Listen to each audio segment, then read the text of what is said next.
Unless the state Senate goes along with a request from the House for a conference committee to iron out differences on the lid bill, the measure could be dead for this session, and the possibility of a special session of the legislature looms even larger. The Senate tied an amendment to the property tax relief measure and sent it back to the House. The amendment would return a portion of the fees paid to the state by the Tennessee Valley Authority to 16 North Alabama counties served by TVA. Last Thursday, the House voted to non-concur on the revised measure and ignored warnings from the legislators up north who said they had the votes to block passage of any lid bill without the TVA amendment.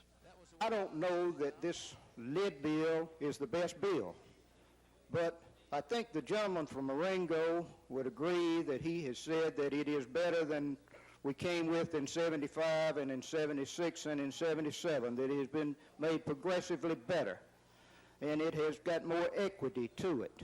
But at the same time, members of the House, the TVA has got equity in it. And it appears to us that the only way that we are going to bring this about is to have them both tied together, to concur with the Senate bill, and to let the people of the state of Alabama decide whether they want this or not. We know where the votes are. It's been divulged on the thing to it. The Speaker's been real fair in recognizing us, and I could talk for 2 hours, and I'm not going to change James Sasser's mind, and there's not a man in here that's going to change my mind on the TVA bill. What I urge each member of the TVA area and the rest of this state, because we are a state and we're in it all together, and we've come to the time to vote. The time for talking is over. We've done all we can do. We're not going to change anymore, and they're not going to change any more of us. Gentleman from Marengo.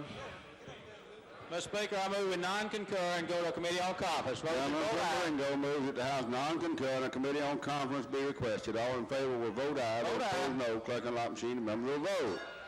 Aye. Vote aye. Vote aye. All the members voted now. Clerk will lock the machine and record the vote. 67 ayes, 32 noes, and the House non-concurs and requests that a committee on conference be appointed. The lid bill would be a constitutional amendment. It would limit to 20% any increase in a county's ad valorem tax collections. Any increase above that amount would be eliminated by an across-the-board rollback in millage rates. The companion measures the House refused to concur with on Thursday would require that property be appraised on its current use rather than its best use. Increase the homestead exemption from $2,000 to $3,000. Another measure would change assessment ratios for local property taxes in several counties. Both houses of the legislature convene next Tuesday at 2 p.m. George Mitchell, WSFA TV News.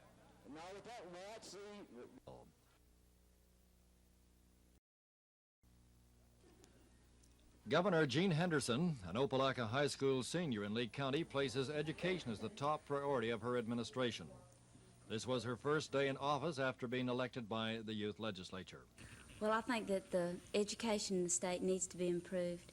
We've all heard of the Florida test where they found so many students illiterate down there, and we're sure the situation exists in Alabama. I'd like to see a type of competency test put into the system, and I'm sure this has come close to passing now. I'd like to see us working on the lid bill and some of the provisions in it. And I also think many of the prison systems we need to be upgraded. We need more funding to provide for the staffing of the prisons now that they've already put under construction. Later, Governor Henderson joined Governor George Wallace when he addressed a joint session of the youth legislature. Wallace, noting this would be the last time to address such a body as governor, touched on the importance of the office he holds. The governor of Alabama is the head of the executive branch of government in the state. But it is no more important to the people of this state and country than being a good nurse, being a good businesswoman, a businessman, being a good bricklayer, being a good carpenter, being a good architect, being a good attorney.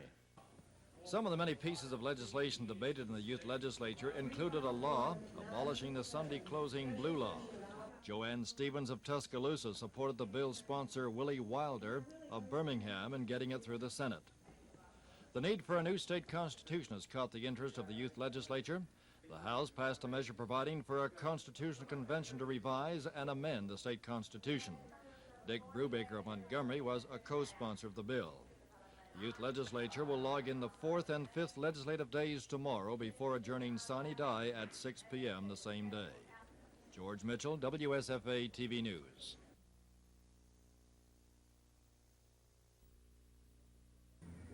In November of last year, HUD told the Montgomery Housing Authority that it was okay to hire a new so-called super manager. But last night, HUD said that there was not enough money in the new budget to hire a new man. And Board Chairman Jess Griffith says he's angry. And he says the new budget has not been seen by any Montgomery Housing Authority board members. Well, number one, Norman, the budget came back, the current budget for the Housing Authority came back to the board last night, and it was discussed by the HUD officials from Birmingham, and none of the board members of the Montgomery Housing Authority has seen the budget as of now. We feel like we're entitled to see it. There were some things taken out of it. We're not sure what they are. One thing in particular was taken out that had prior budgetary approval was the chief executive officer that was approved in December by HUD officials at that time. Don't you have a letter here saying that they approve it? Yes, I do. They concurred with the job description and with the salary budgetary approval. When did you find out that they changed their mind? Last night when they announced it at our board meeting, and again I say without any board member having a copy of that particular budget. Presently, Mr. Griffith, do you know what is in or what is out of the budget and how many people may lose their jobs? I do not, and none of the board members know this. No member of the board, to my knowledge, has received the budget as of this hour. Is there anybody associated with the Montgomery Housing Authority who knows what's in the budget? Mr. Miller knows what's in the budget. Aside from being puzzled and angry with HUD officials, Montgomery Housing Authority board members are also upset with Housing Director J.C. Miller because he knew what was and what was not in the budget, but he didn't tell them. This is Norman Lumpkin, WSFA TV News reporting.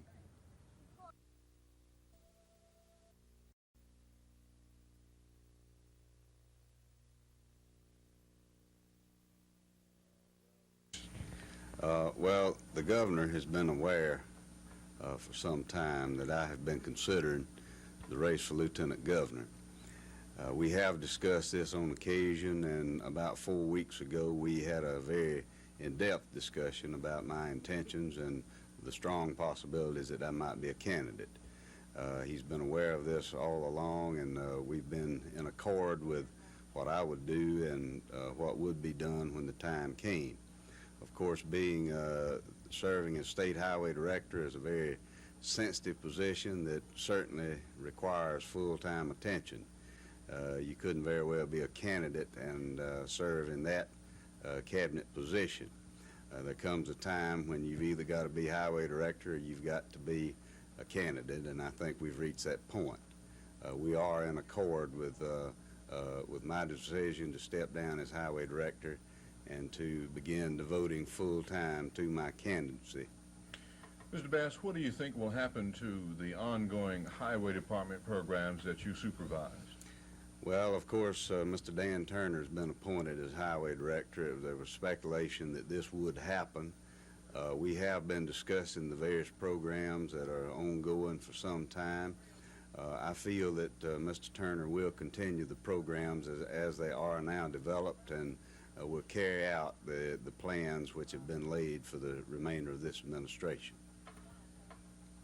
Did it take you a long time to decide to step down as highway director?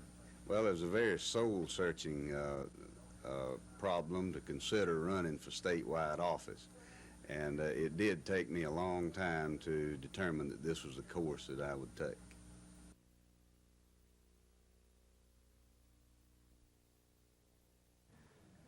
Police say at least 2 shots were fired at stopped vehicles near the intersection of Arba and Union Streets just after 2 o'clock this afternoon.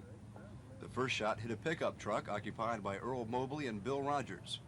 Rogers was on the passenger side when the bullet hit just inches away from an open window. We're sitting at the stoplight waiting for the light to change going on the on-ramp and got shot at. Pulled across on the on-ramp and got out to see where we got hit. Any idea where the shot came from? It came from this apartment building here, or these bushes in front of it. Another bullet struck Charles Davis's car, but like Rogers and Mobley, he escaped injury. Police say the shots were fired from one of these windows, although they would not give the exact location. After more than an hour of searching the apartments in the building, a weapon was found and the 2 youngsters were apprehended. We have 2 juveniles in custody at this time that we are questioning in regards to the shooting. Did anybody get hurt? No, sir. No one was hurt. Fortunately, one of the cars was hit behind the rear door and the other one was hit approximately 1.5 inches under the window where the man was sitting. That was pretty close to him. Yes, sir, it was. Detective Tucker said there had been a report of a windshield being broken out at the same intersection earlier today, but it's not known if there's any connection between that incident and this afternoon's near-tragic shooting. From Patterson Court, this is Dave Rickey, WSFA TV News reporting.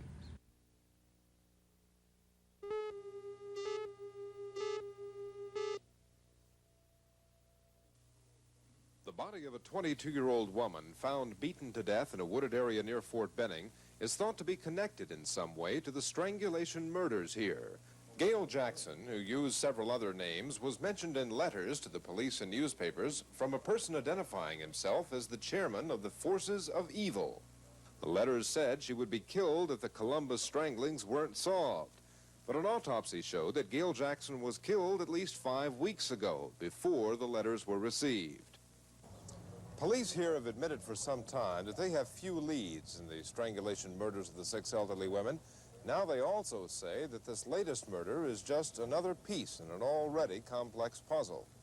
Correspondence that I've received from the group who are taking credit for the most recent murder keeps referring to the strangulation cases, but the crime itself and the MO is completely different, so I don't feel that the crimes are related. The stranglings have all happened in a 2-square-mile area of Columbus. All the victims have been elderly and lived alone. Many residents in the area say they're arming themselves. But he better not ever try my house. I'd pity him if he came there. I'd fill him full of lead. With so few leads, police are not confident the murders will be solved before the killer strikes again. Jackson Bain, NBC News, Columbus, Georgia.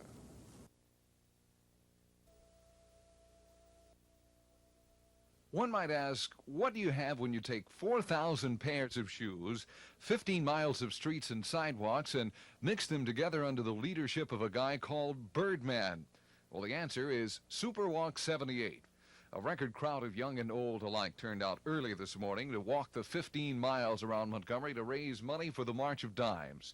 Each of the walkers had secured pledges from sponsors for cash donations for each of the miles he or she completed.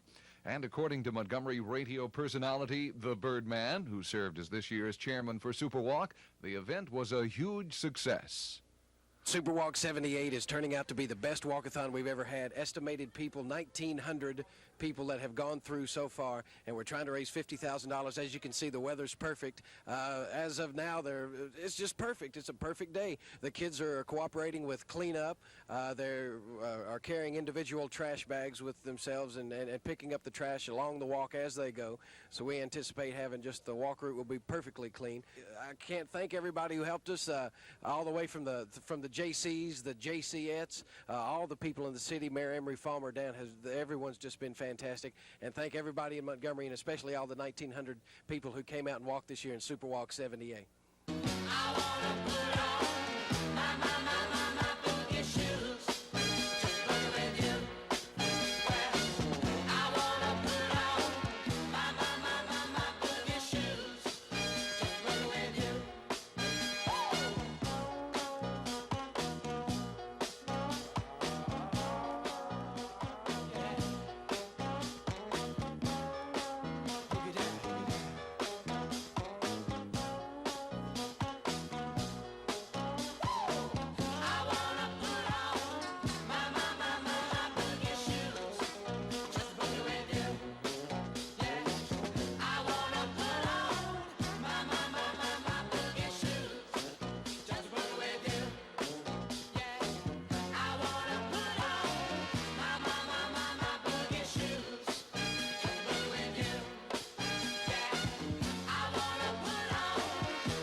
This is Bob Howell, WSFA TV News at Superwalk 78.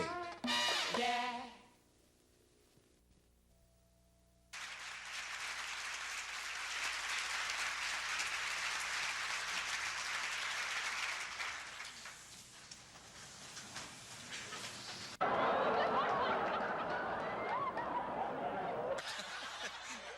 Jeff's a great tree climber, and over in his neighborhood, I don't know why, I guess get some mistletoe to hang over him, he lose his head at Christmas time or something, but he got up in the... We want both barrels, okay? Hey, are you ready? Ready! Little louder, baby. Ready! Count off. 1, 2, 3.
This is Kevin Loader, transfer student from Kentucky State University.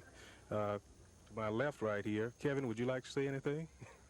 I'm glad to be aboard the program, coming down to help out, and we're going to have a tough team next year. Kevin is a freshman from Kentucky State. He transferred in. Of course, Coach Oliver recruited Kevin, and Kevin elected to come down with Coach in the coming year for 1978-79. He had a real strong game up at Kentucky during the course of the year this year, and he's one of the better players out of the Detroit area.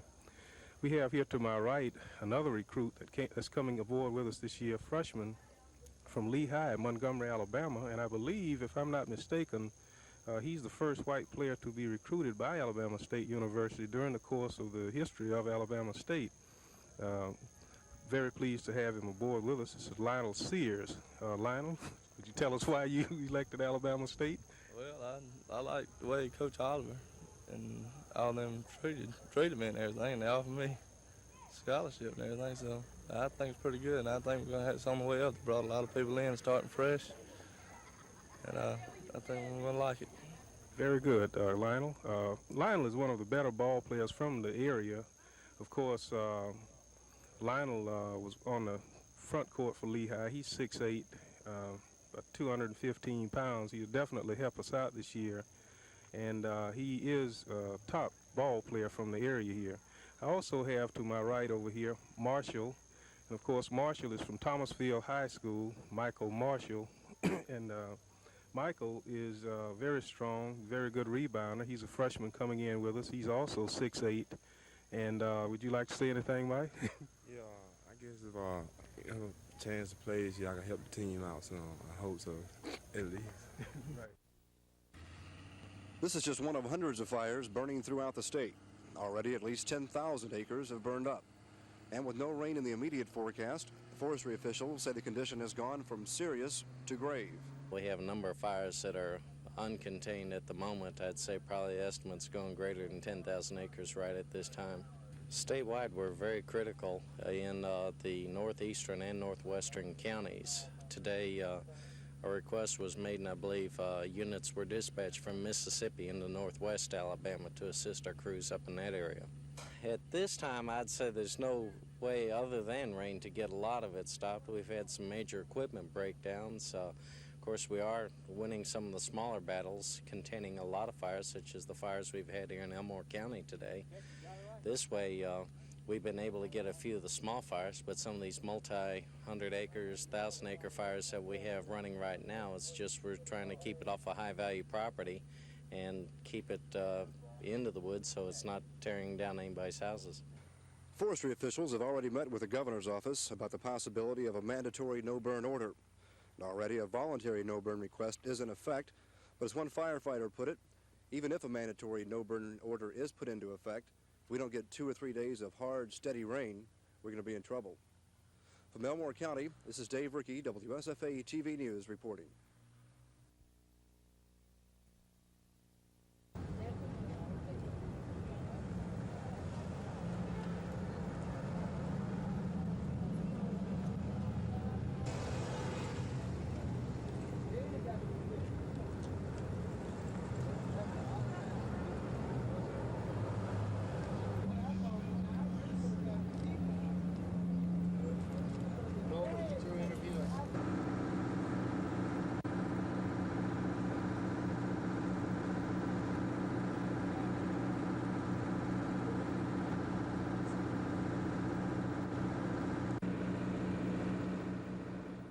SCLC and other organizations are interested in this because of the fact that the policemen who were involved are still on the job and they have not been suspended, and we feel that the officials should have done something about it. And since they have not done it at this point, SCLC decided that they would come into Alabama, and on the anniversary of the 10th anniversary of the slaying of Dr. Martin Luther King, that they would have this march there.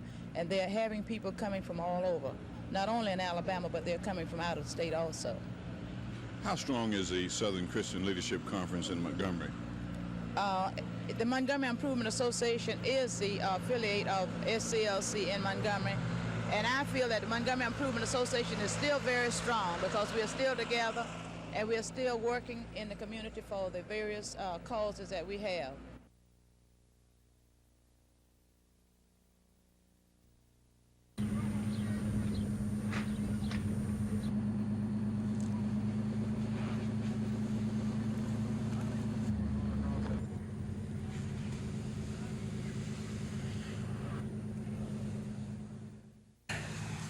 Well, when we arrived on the scene, the fire was well involved. There's no apparent life hazard. I talked to the owner, and he seemed to think that it started from the kitchen area from accidental causes.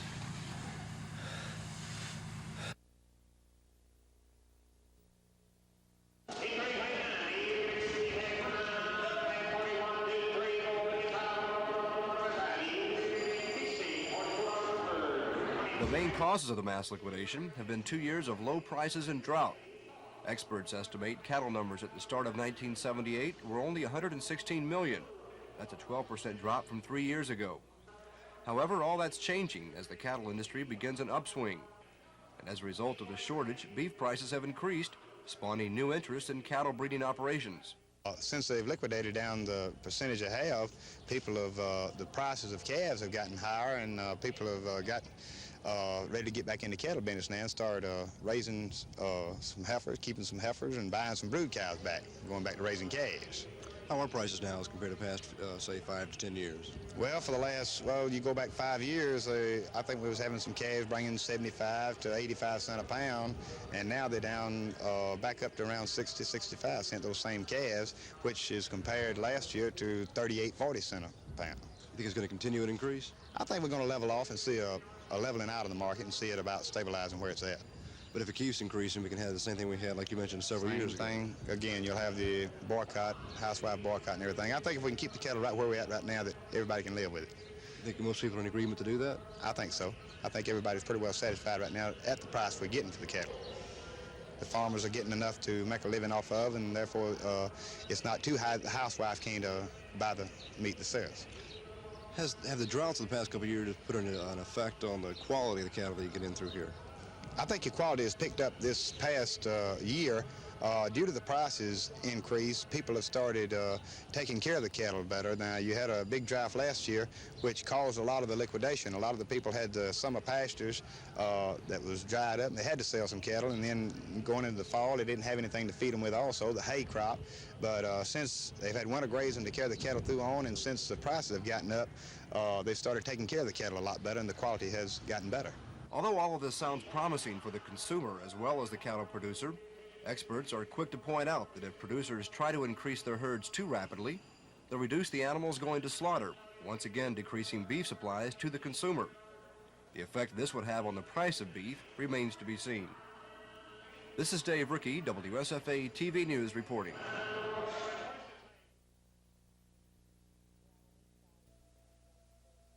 Well, I decided to come to Alabama State because I saw that the team was good and they'll need my help, and I saw they had the potentials to go to the 1980 Olympics. Why did you transfer from Tennessee State, though? One of the reasons I transferred because Coach Chimp and I couldn't get along. That was one of the reasons. And the other ones I don't want to discuss. What are your immediate goals in track and field? Well, my immediate goal is at least be another gold medal winner. You know, even if it take me all my life to do it, you know, and to help others reach the same goal.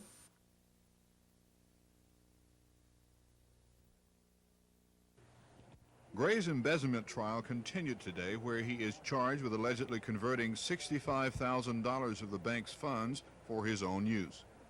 The former chief officer of the proposed bank was convicted of securities fraud last February in connection with the bank.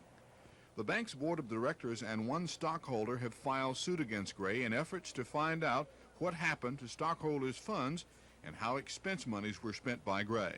They asked for more than $100,000 in damages. The board also is raising funds to repay investors who lost on the deal. Their attorney, Dolores Boyd. Norman, the members of the board have been engaged in efforts since late summer to reimburse persons who subscribe to the stock of United Memorial National Bank. The persons engaged in these efforts are primarily the 9 members of the board, with the exception of Mr. Gray. And just as soon as the board discovered what was occurring, discovered the wrongdoing, the alleged wrongdoing, they attempted to get started on a process to make sure that those who invested and trusted them got their investment back. So yes, they are making efforts, we are making progress, and we expect that the process will be expedited.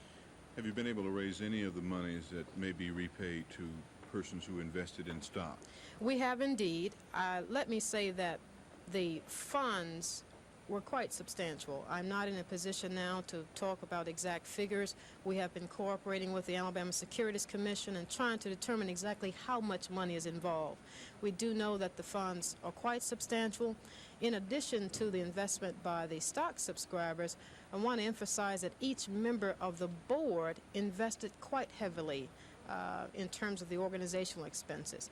And in effect, each member who is participating in this effort is having to borrow funds, to go into debt themselves, to make great sacrifices, and that is why the process has taken so long. Are they all participating in this effort to repay the monies? There were 10 members of the board, and Mr. Gray was the 11th party. We have been representing 9 of those persons since late summer. Each of those members has made a commitment, and they are following through. We have received some funds. We expect that all will eventually participate. Any other court action planned in an effort to get the monies back that may have been misused or misplaced? We were authorized initially to pursue any and all proceedings against any persons who might be responsible for the wrongdoing. Of course, on yesterday, the action filed against Mr. Gray represents the first such effort. I have been, and I am still in the process of researching possible liabilities, and I do anticipate filing other lawsuits in the near future. Attorney Board said today the bank board is only interested that persons who invested funds in the venture not lose money. And that's the purpose for the court suits and for the members borrowing funds to help repay stockholders. This is Norman Lumpkin, WSFA TV News at the Montgomery County Courthouse. Last year was a good year. We built close to 2 million units last year. I believe this year we will probably run somewhere in the area of 1,600,000. Talking about statewide or nationwide? Nationwide. I wish it was statewide. The factors that are really leading to this, one of the factors, where you can't qualify that middle income person, because over 2/3 of the homes sold last year were to second-time purchasers.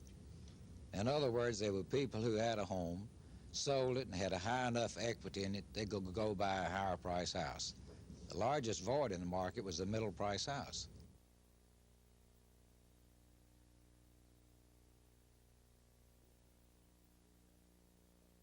We're pretty steady in this area. I think about 1,300 units in a Tri-County area is about what we're averaging. So that's, of course, the 3 local counties. So it hits about 1,300 a year, pretty close.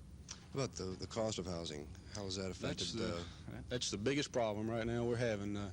As Mr. Gravely said, there's a lot of problems, but I think the cost increases probably are hurting the local people the worst. The home builders, the realtors, anybody associated with the industry. As the costs keep going up, we are eliminating more and more people, which is a problem. And we're always trying to use new products, new methods, anything we can do to keep this cost down. But it's a continuing problem that we're faced. As you know, inflation is getting everything, and the cost of a house is one of them. These are target counties and basically rural counties, and in the past there have been some discrepancies as relates to counting the votes and voting on election day. And there's a possibility that we can get 5 blacks elected from those counties to the state legislature. In addition to, most of those counties can elect black probate judges and county chairs, in addition to blacks being elected to county commissions and boards of education in those counties. And under the 1965 Voting Rights Act, the Attorney General of the United States is authorized to send federal observers into those counties on election day to observe the voting and also the counting of the votes. Do you suspect that if the observers were not here, that there would be some wrongdoing, and perhaps the 5 legislators that you mentioned would be defeated by wrongdoing? Well, it has been proven on the contest of a lot of election in some of those areas that there have been gross discrepancies that have occurred in elections in those particular counties. And there's a possibility that the same thing might occur, and as a result will prohibit blacks from being elected, whereas they would get elected. And I certainly feel that by having federal observers there, as they had shortly after the 1965 Voting Rights Act, it will certainly be a big help.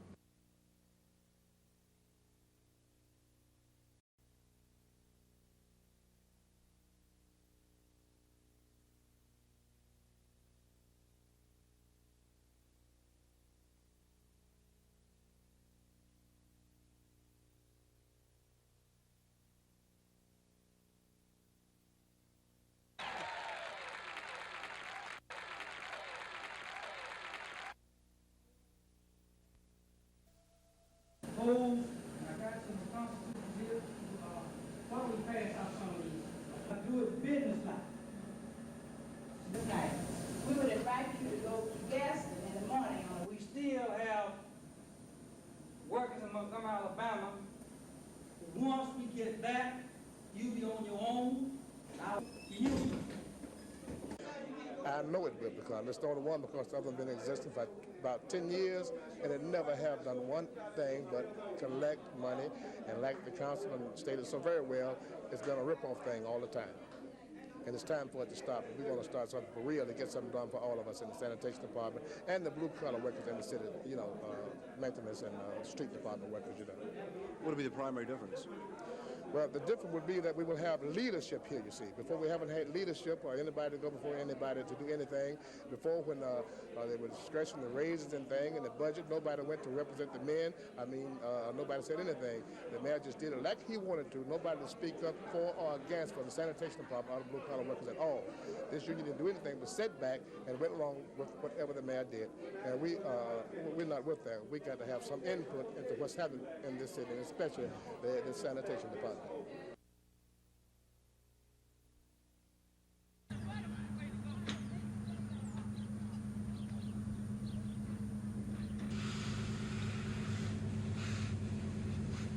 Well, when we arrived on the scene, the fire was well involved.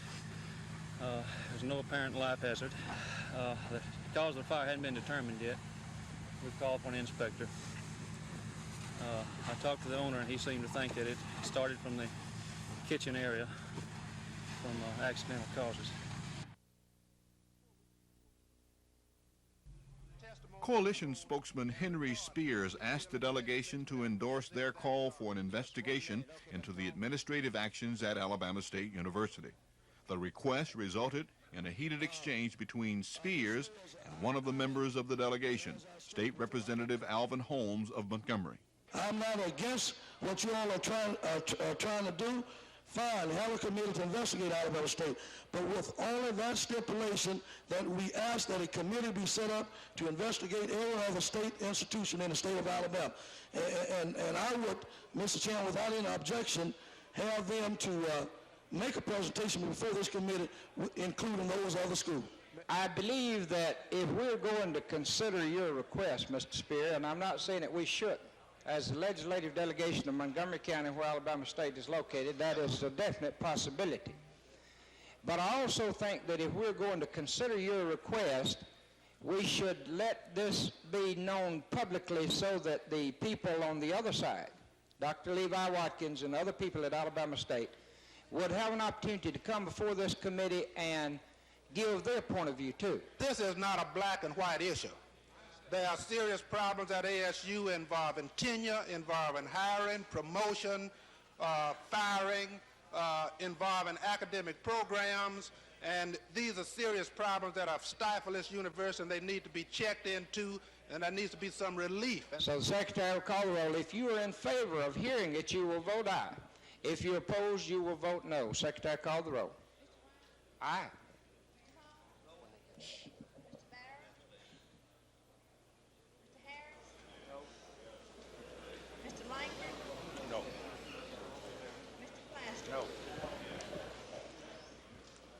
The vote being 4-1-1, Mr. Spear, the delegation has voted against having a hearing. Now, as an individual, I will listen to you, but as of this point, the committee has decided not to hear you. Mr. Chairman, I'd only like to make this statement. In the Montgomery delegation, there might be persons who have some serious vested interests at Alabama State University, which may influence them to take a position in which they are taken, and I think this thing should be seriously looked at, and I think some accountability needs to be given. And I think this is a factor that needs to be considered in your consideration of this request, if you understand what I mean. When the delegation broke up its session, the chairman of the Montgomery County delegation, Representative Cecil Wyatt, said he had no idea that he was stepping into a nest of hornets when he allowed the ASU coalition to have its say. And it's up to both parties in the issue, the people who support ASU and the coalition, to decide what the next step will be in this controversy. This is Norman Lumpkin, WSFA TV News at the Capitol. Okay? Good, okay? Didn't y'all want to get in it, huh? Okay? Looks like everybody's married younger.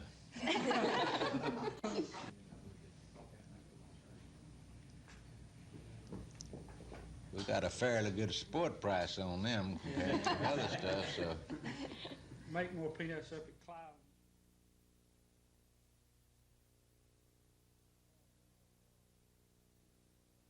Well, Bob, you know, peanuts are rather good crop to produce, and I don't think that this movement has been aimed at the peanut farmer, other than the fact that he wants to continue to be recognized in Washington and everywhere else. We need to get an export program for our commodities moving more and more, not only for peanuts, but for all of our commodities. I think this is the key to the whole thing as far as the farmer's concerned is exports.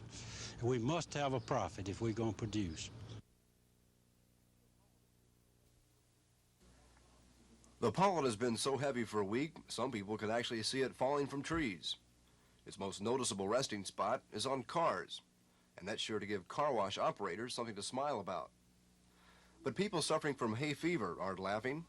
In fact, most of them even have tears in their eyes to accompany their stopped-up noses. Where does the demon pollen come from? The majority of it is coming from pine trees, slash and loblolly in the area. This is a time of year when pollination takes place, and very profusely at this time. And of course, with the lack of rainfall, it's showing up more and more on the vehicles and in the roads. How long do you think it will stay around like it is now? Generally, it lasts from about 10 to 14 days. We've been in it for about 5 days now, so probably for another week we should expect it in this mass quantity. Even if it rains? Even if it rains, of course, it'd be less apparent, but people still be finding it in the air and sneezing and hay fever, what have you. Is this year comparable to other years, or is it more? This year there seems to be more, which in turn we hope 2 years from now will produce a good cone crop. But it seems to be very good this year as far as pollination is taking place. Oddly enough, the amount of pollen floating around isn't measured and recorded, as are other impurities such as smoke and dust. The agencies we contacted, such as the EPA, County Health Department, and the Air Pollution Board, all said it was simply too costly to measure pollen. So hay fever sufferers won't be able to know how much pollen is in the air, but they will know it's there. This is Dave Rickey, WSFA TV News reporting.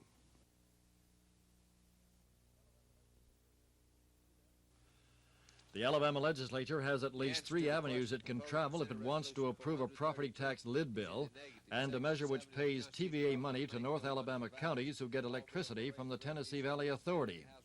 The Senate passed a TVA bill offered by Senator Oscar Ray Peden and sent it on to the House. The Senate also agreed to a conference committee to work out differences associated with the lid bill, which has a TVA amendment attached to it. Then the House could give serious consideration to its own TVA measure. There are a lot of ifs associated with the complex situation, the biggest one being if the 2 houses can agree in conference committee to pass a lid bill and a TVA measure. The conferees are not expected to meet until next week. The Senate vote on Senator Peden's TVA bill came after the state Supreme Court ruled in an advisory opinion that it wasn't a revenue measure and could originate in the Senate. Let me say that I'm gratified that we got the court ruling that we did. I'm very pleased with that. I think that should pave the way for the passage of this bill in the Senate and in the House. It seems to me that one of the main problems that we've had with passing a TVA and or a lid bill has been the fact that there's been question of its constitutionality, and inasmuch as the court has satisfied this particular situation that is before us at the time, I'm highly pleased. I'd move the 3rd reading of the bill. Peden's bill faces some tough going in the House, which is having difficulty considering a similar proposal of its own after it voted today to reconsider what it refused to look at yesterday. I'm going to use every motion and every minute that's allocated to me to talk about this obnoxious bill that's going to take money back to North Alabama, and the folks in West Alabama and Central Alabama and South Alabama are going to have to find some sort of tax measure, and I don't know where it's coming from, to help supplement the North Alabama county.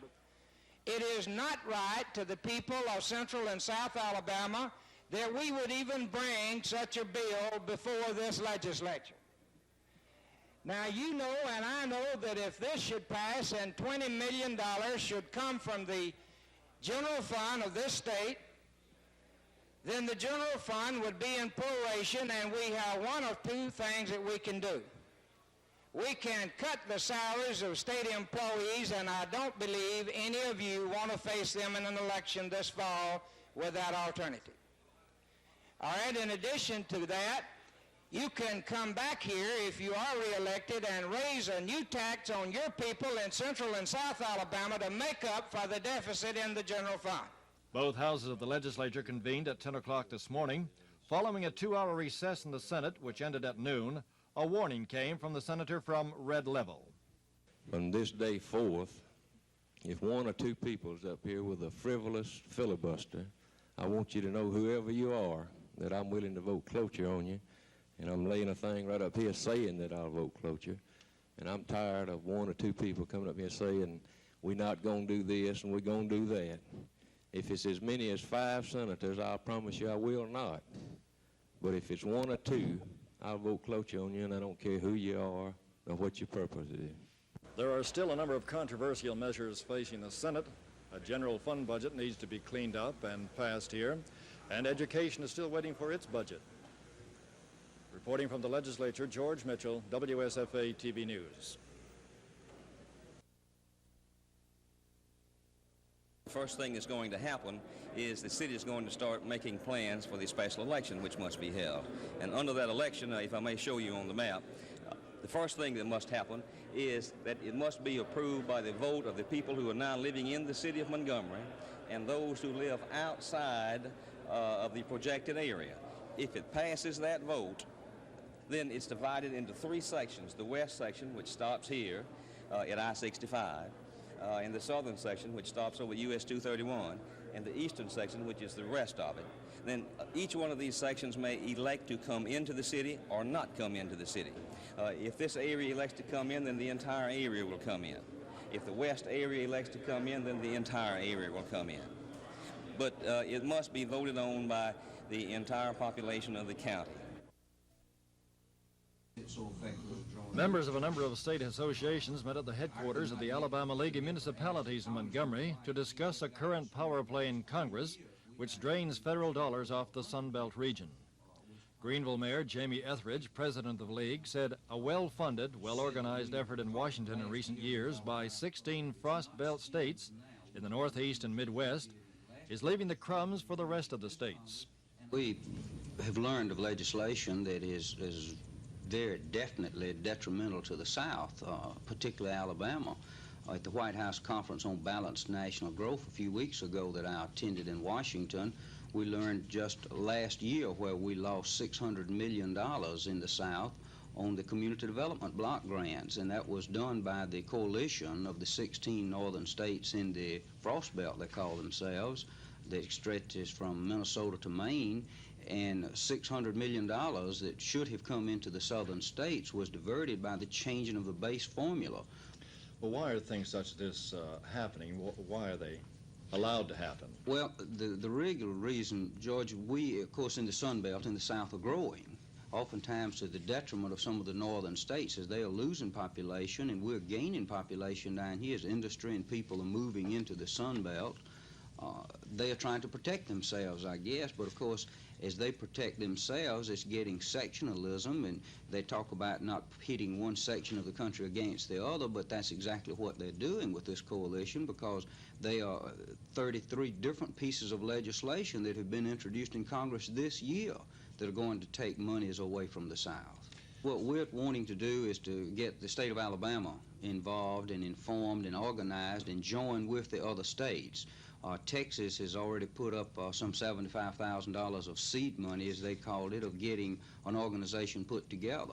See, in just one piece of legislation this year that they've introduced, where they will be diverting the funds out of the Department of Transportation, the highway system money, into mass transit.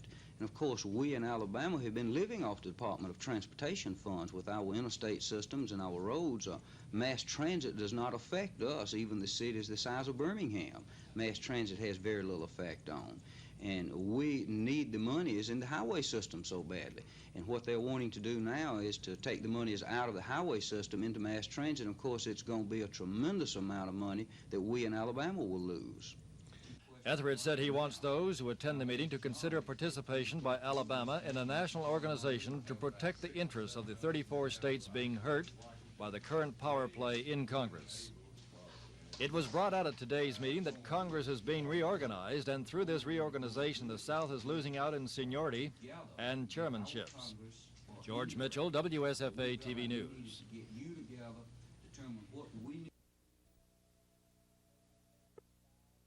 Peas, they may vary in size or irregular, but for as a home meal, they're suitable for all home meals. The rice, it has whole and broken grains, but for as a nutritional food value, there's no difference of a national brand. Generic foods have become the rage in some areas of the nation. The idea is to offer standard grade products, nothing fancy, in simple packages with plain labels. Sizes and items are restricted to popular sellers like ketchup, paper towels, peas, corn, and peaches. Retailers say consumers jump at the chance to save money while keeping their meals nutritious. First, and it was tremendous success. In fact, we couldn't even supply our demand. They say this is what they've been looking for. I think primarily I would be willing to try those that had a great price difference. For instance, the pepper. There was a great price difference, and something else down there that was, like maybe half as much. But most of them, I think I would try, maybe at least once, those that I would use regularly. Generic foods and products have worked well in Florida and Mississippi lately and in northern states. Retailers in Alabama feel it will work here too. But the idea is only to compete with national brands and offer a choice. Dick Bird, WSFA TV News, reporting.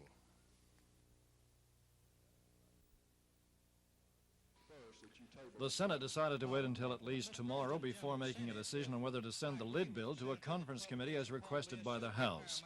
But that did not prevent the upper chamber from dropping into a filibuster pattern.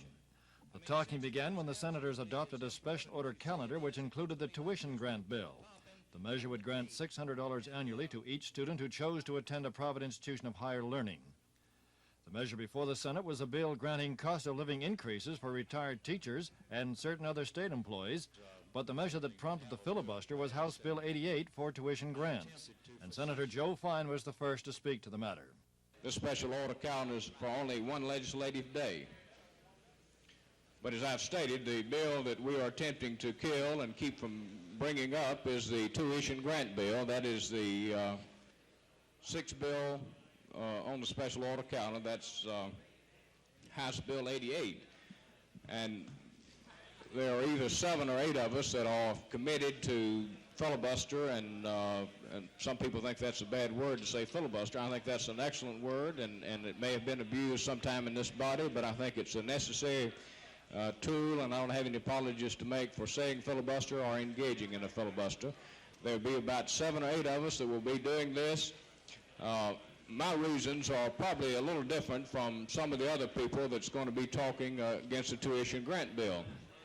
Some people are mad because they had parties and served liquor. That doesn't bother me at all. I think they ought to be able to socialize and do whatever they want to. That's not my reason for being against it. Senator John Baker ate up a little time to take a cut at the Judicial Compensation Commission report and asked it be rejected.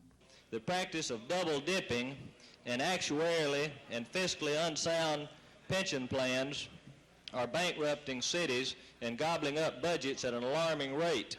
Lucrative pensions for a favored few are helping to destroy public confidence in our system of government. Based upon false and misleading representations made to us in the Senate and in the House, all of us have supported legislation in the past which now appears to be fiscally, actuarially, and morally wrong. We must act to do something about that. In the House, the lawmakers became involved in a property tax fight. Some want to go along with the amendment to the lid bill tacked on by the Senate that would pay TVA money to 16 North Alabama counties. Efforts to pass the amendment separate from the lid bill tied up the House when it refused to suspend the rules, and the journal of the previous day's proceedings was the order of the day. All members voted. Clerk of lock machine record the vote. 63 ayes, 34 noes. Rules not suspended. Now, we're in the posture of reading the journal, and this is where we're going to stay, and either it's completed or you don't want to read it any longer, or you want to adjourn. Clerk, read journal. Roll call. On the call of the roll of the House, the following members answer to their names. Mr. Speaker. Montgomery's annexation bill is still in the Senate, but it's there because of a reason other than the filibuster. Senator Fred Jones says he wants to study it further before he signs it. George Mitchell, WSFA TV News, the state legislature.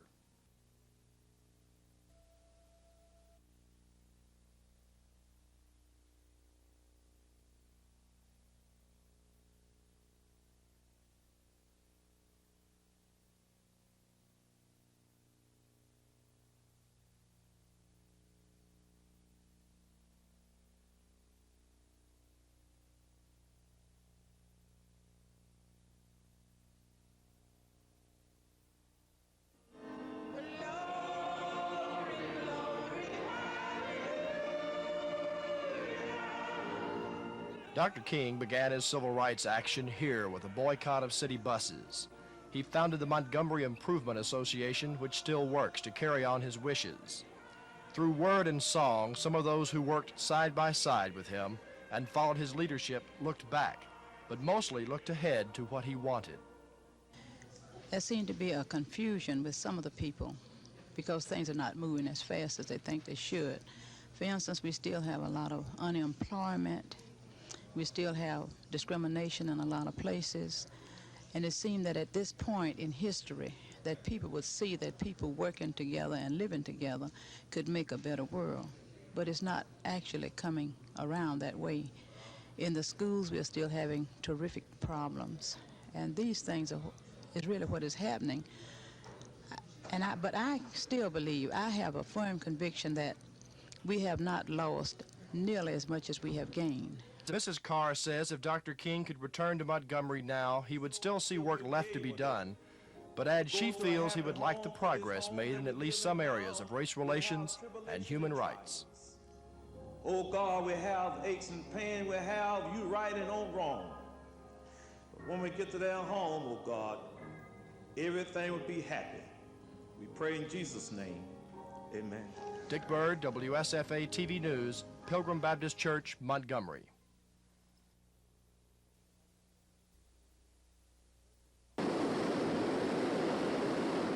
Researchers at Auburn University are attempting to determine the forces present inside a tornado. By recreating those forces in the laboratory, faculty members in Auburn's School of Engineering are hoping to unravel the tornado's destructive patterns. Damaged utility poles found in the aftermath of a Birmingham tornado have been shipped to Auburn. Researchers have been bending sections of the poles to determine the force necessary to break them.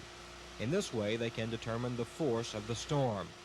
We're not so much interested in the stresses in the telephone pole other than as a vehicle to predict what the wind velocities must have been acting on that telephone pole.